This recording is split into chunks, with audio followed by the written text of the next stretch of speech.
Hi, my name is Kyla. I work at Nancy Hayes Casting in San Francisco, and today we are talking about the number one issue that I think casting directors have. At least for us, this is our biggest pet peeve. I think most casting directors would agree. This is their biggest pet peeve. If you can change one thing, clean up one thing in your auditioning, in your relationship with casting directors, this is it. Okay? It is when you get an audition request, not confirming if you will be auditioning or confirming and then not doing it.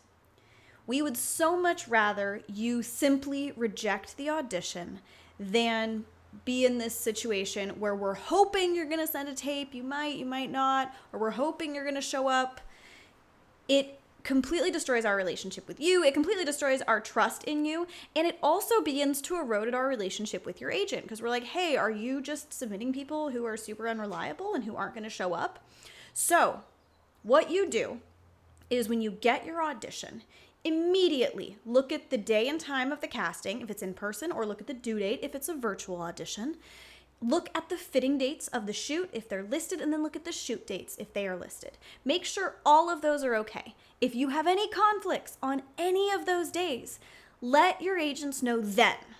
Or if conflicts arise, let the agent know as soon as that conflict shows up, not down the line when we fall in love with you and want to book you and now we can't because you're actually not available.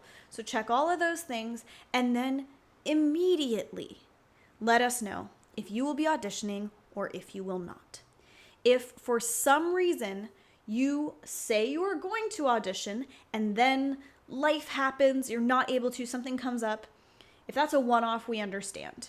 If it becomes your pattern, that's a big issue. But regardless, as soon as you realize you're not going to be able to get a tape in or you're not going to be able to show up to the audition, you need to suck it up and you need to tell your agent so that we can plan around that. If it's an in-person audition, we may need to pair somebody up in a different order.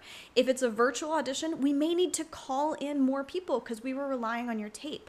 But no matter what, leaving us in the lurch, ghosting us, makes it so that we don't trust you and it erodes your relationship with us.